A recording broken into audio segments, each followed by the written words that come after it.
Hi everyone, welcome back to my channel. Welcome to my listening to albums for the first time series. We're on episode 5 already. I hope you guys are enjoying the series so far. If you're new here, my name is Mary. I review metal, rock, prog rock, all different kinds of music. I honestly don't really know why I'm doing this one. It's been suggested to me by a few people. I've got this big list of albums that I should react to. If there's anything you want me to do, please leave it in a comment. And today, I don't know why, I just really fancied listening to Depeche Mode. I think it's because I really don't know a great deal about them, but I have heard a few songs here and there, so I have a kind of general idea of their sound. Everything that I've heard from Depeche Mode I've really enjoyed, so I think this will be a good way for me to listen to a whole proper album from start to finish. And I went with Violator because I'm pretty sure it's their most popular album. Correct me if I'm wrong, but I feel like this was the album that really catapulted them into being a kind of household name. And the album cover is very, very recognizable. I feel like I see it all the time on kind of albums you need to listen to lists. So with this series, I'm kind of trying to start with a lot of bands' most popular albums and then going from there. So yeah, I'm really excited to give this one a go. I've just done a little Google and I'm absolutely shocked to find out that this was Depeche Mode's 7th album. Obviously, you know, I'm not a fan, so I wouldn't know that, but that just seems absolutely crazy. I thought it was like their first or second album or something. But anyway, this album was released in 1990, so before I was born. The genres we have listed are synth pop, alternative rock, dance and gothic rock. So a strange kind of mix of different sounds there. Obviously this is the album with Personal Jesus on, which is an absolute banger. So I feel like I will like this album if the rest of it is along the same vein, and I'm excited. So let's stop the dilly-dallying. I'm going to pop my earphones in. This album has 9 tracks. I'm just going to be listening to the standard album, not the deluxe. And with these videos, I'm really trying to learn. So if you're a fan of this album and you think that there's things that I should know that would help give me some context or just kind of general info or fun facts about this album, please leave them in the comments below. I very much hope that you enjoy it. I'm excited. Let's get started. The first song is a song called World in My Eyes.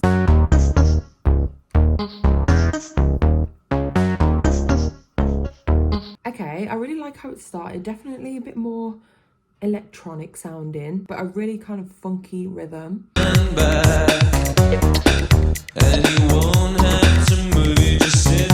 Okay, I feel like this is ringing a bell a little bit. I feel like I may have heard this one. Let me show you the world in my eyes.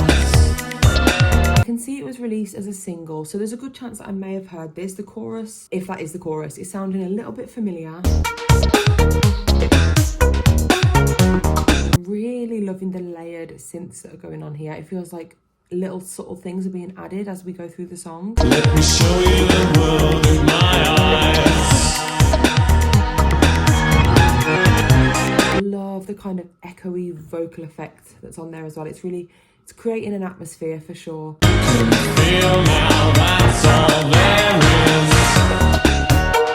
Okay, I really love that little switch up here. The vocals are reminding me a little bit of Morrissey. I'm not sure if that's a compliment. I suppose it is. Just these very kind of crooning vocals, but with like a dark edge. I don't know, I'm really enjoying the vocals. The islands in the ocean. This is so moody. I really, really, really like this so far.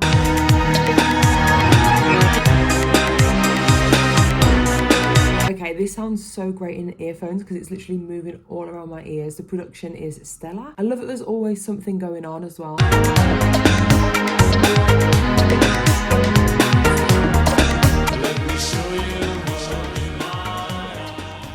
Okay, so we have a nice fade out ending there. I really liked the repetition of the Let Me Show You the World in My Eyes. Really loving the vocal style and the vocal delivery so far. I feel like it's instantly recognizable. Like you can just tell that that is Depeche Mode. And forgive me, I'm clueless about the members, so I don't know the names of them or anything. But I really, really, really enjoyed that actually. So next up we have a song called Sweetest Perfection. The sweetest perfection to call my own. Really enjoying those ominous, foreboding synths in the background there, all just adding to that really moody atmosphere. And I hardly dare to touch, for fear that the spell may be broken. When Such dark energy in this one. I feel like it sounds like it's about drugs of some kind. Definitely a slow starter. I'm not loving it as much as the first song. In mind, sweetest injection of Again, absolutely loving the production, but I'm just not sold on this one yet.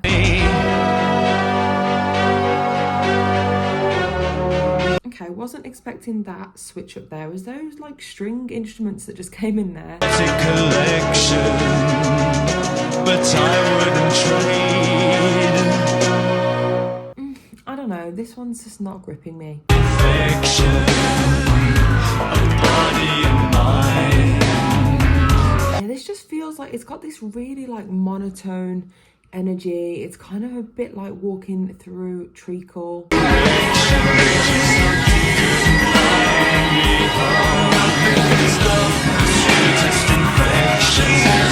I really have to say though, I do love their use of a lot of backing vocals and these kind of layered echoey vocal effects. I do really like that, but that song was a bit of a slog for me. The pacing I just wasn't loving, and the monotone energy is just not really for me. But I did really enjoy the lyrical content. I thought it was very moving, very sad, and it kind of just explains that relationship between someone who's addicted to drugs and the drug. So I liked that aspect. Next up we have the very well known, I've heard this song many times, Personal Jesus. Reach out, touch faith. That intro just so good. Every single time I hear it, it doesn't get old to me. It's so good. I really love this song so much. I feel like it is the perfect bridge between the electronic music and the more kind of alternative gothic sound. Reach out, touch faith. This song is addictive. It's one that you just want to listen to again and again and again. It's so catchy, so engaging. Your own personal Jesus. I feel like this is such a burst of energy now, and after listening to the long slog that was Sweetest Perfection, this is just so needed. It just like injects some vibrancy into the album. Your own personal. Riff is just ridiculously good. It's ridiculous how good that riff is.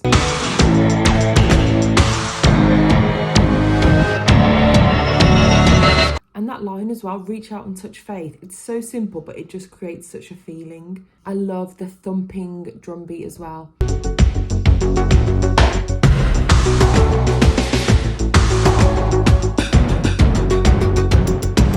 And I love how they switch it up towards the end there with the instrumental section. But again, just repeating that kind of motif, reach out and touch faith. What more can I say about this song? It's just so good.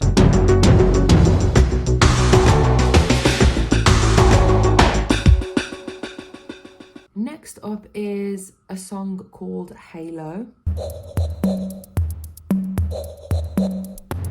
I feel like this kind of sound was really like floating around at this time, because that reminds me a lot of the start of the song Sanctified by 9 Inch Nails. And this does have a very kind of Pretty Hate Machine by 9 Inch Nails-esque sound to it. For a bit of context, 9 Inch Nails are my all-time favourite band, so I'm always going to love that. Like a halo in reverse. Okay, I love the way he just sang reverse then, and we had these like, again, ominous synths building in the background. A famine in your heart, an aching to be. The production is so intricate and dark. I feel like this is one that you need to listen to a few times, because it feels like there's so many different things going on. It's kind of one of those where you notice more the more you listen. All apart when the walls come tumbling in. Loving the vocals in this one. I feel like they're very kind of sweet, soothing vocals, and they're kind of stealing the show for me, because they're really making you listen to the lyrics.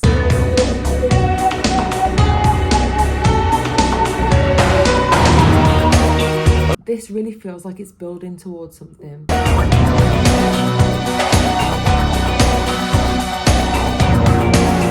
Love the use of the strings in the background there. It's giving it a really kind of grandiose, epic feel.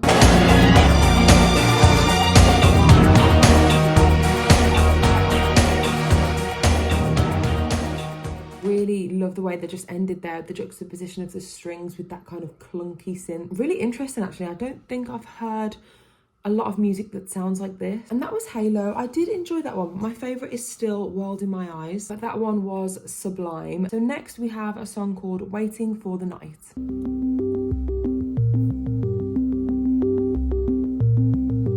Okay, I really like that. Is this going to be another slow one?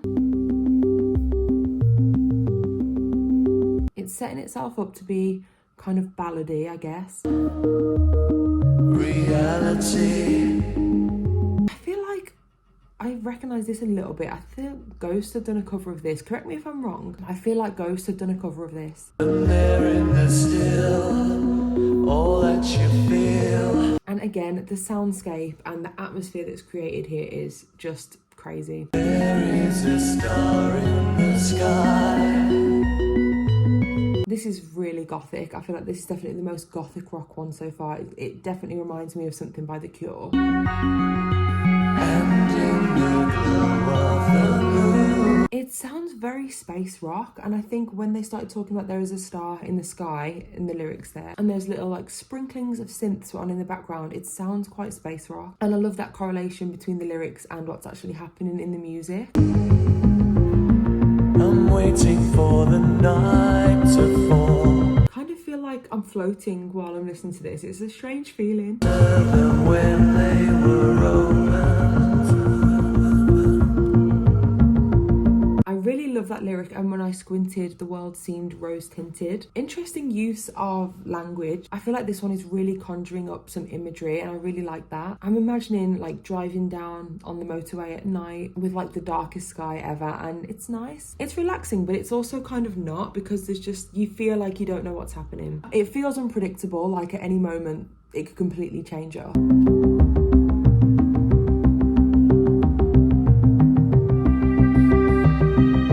I love how they add in these little instrumental sections towards the end of the song. It seems like it's a bit of a regular occurrence.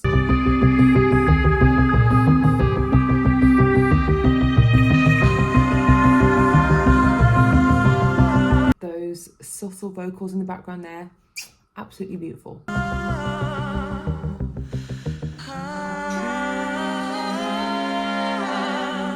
Okay, I don't know what has just happened at the end there with the addition of like, it sounded like a child's vocals. I'm not sure, that kind of took me out of the moment there, but I really enjoyed how that song ended. And again, it's kind of one that you just want to put back on straight away and just listen to it on repeat. And that was definitely another one of my favourites, so it's that and World in My Eyes that I've really enjoyed. Next up is Enjoy the Silence, which I'm pretty sure I have heard. I'm sure it's quite famous.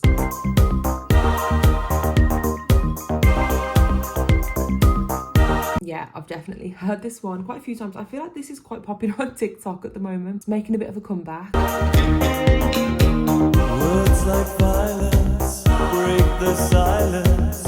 This is very like techno electronic, which usually I would hate, but I feel like mixed in with the kind of gothic elements, there's definitely a lot for me to enjoy here.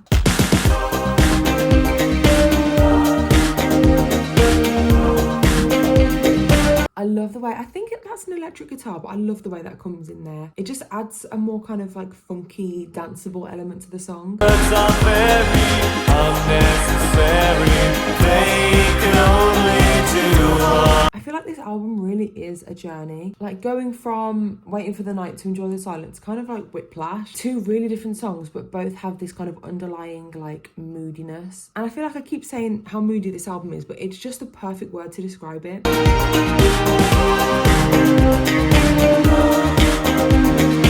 I definitely do like this song. I love the kind of catchiness and I love the instrumentation, but the lyrics are probably on the weaker side out of the ones I've heard so far. There's nothing really too special about the songwriting on this one. This instrumental section is so dreamy and so addictive.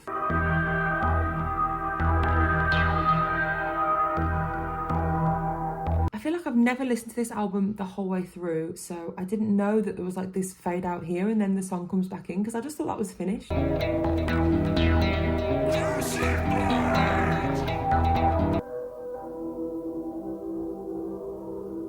Okay, Okay, so this is what I mean about this whole album and this band. There's always this sense of unease and it feels like you never know what's going to happen. I really do enjoy that song. I think the chorus is a little bit overplayed. That's probably why it bothers me, but that instrumental section in the middle there was absolutely stunning. And next up we have a song called Policy of Truth.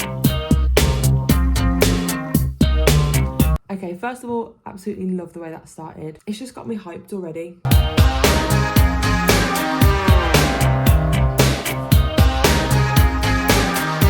Love this. This is going to be my favourite, I can just tell. There's something about that that is just, I felt that in my soul. You on the policy of truth. Okay. The way that all just came in then when he said on the policy of truth. This is so funky. I literally just want to get up and dance, but I do feel like there's something darker going on in the lyrics. Sometimes it's hard to focus on one or the other, but I love this one already. It used to be so civilized. It's what you swore the time before. Obviously this seems like it's a song about betrayal. It says, you will always wonder how it could have been if you'd only lied, which is really interesting. I'm trying to focus on that, but I'm just loving the instrumentals so much.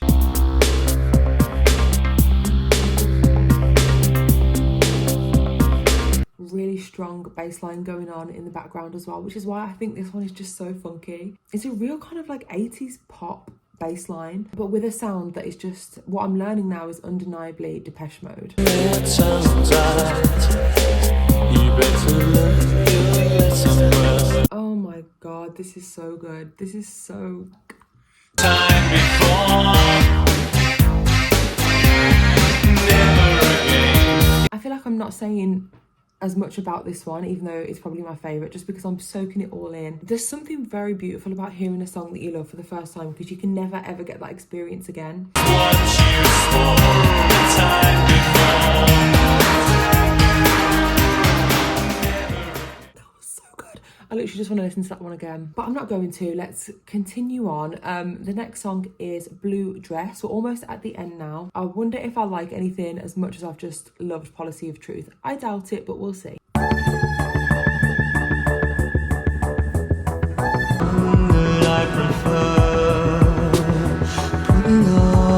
Stunning vocals there. There's something that feels very kind of raw and vulnerable about this. I feel like the vocal style for a lot of this album has been this kind of sexy, kind of crooning, dark vocals, but this seems a little bit more vulnerable.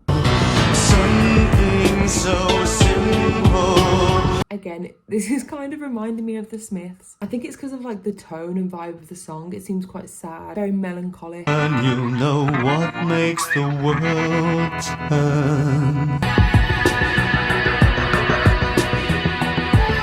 So I kind of take back a little bit what I said about this being a more vulnerable song, because I do think this is still about sex, but I don't know, it just doesn't feel like as sensual as some of the other songs.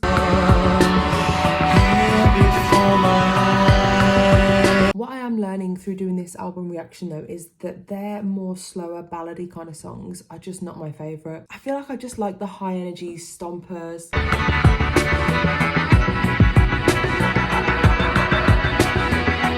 And again, they're always doing something kind of interesting with the instrumental sections, but I feel like the composition is a little bit simplistic in this one. It's definitely not gripping me as much.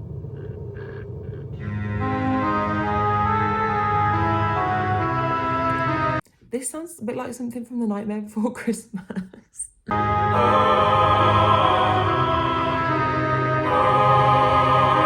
Not too sure how I feel about that ending there with those kind of like choir vocals, but again, it might be one of those that just takes a few more listens for it to click. And we're now moving on to the final song of this album, and this is called Clean.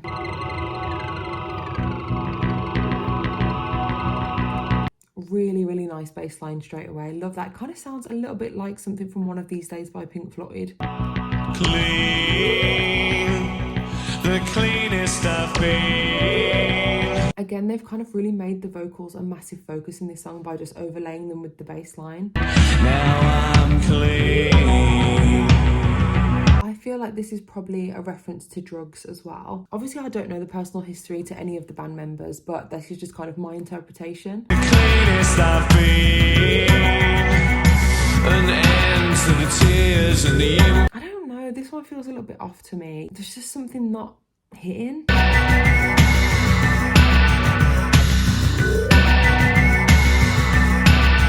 Okay, I do like how complex this one is. There's a lot of things going on. It is reminding me a little bit of Sweetest Perfection, just in the way of the pacing.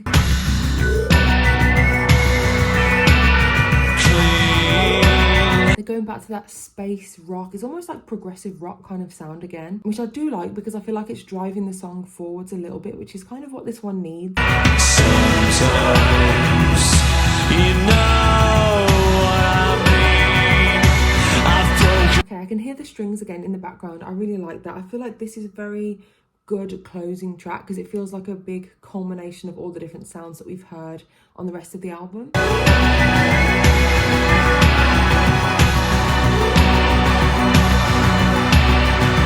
So again, I feel like that's a little bit of a callback to Waiting for the Night because it's got those kind of sprinkling synths, the space rock vibe. There's also that kind of thumping drum beat that we heard in Sweetest Perfection.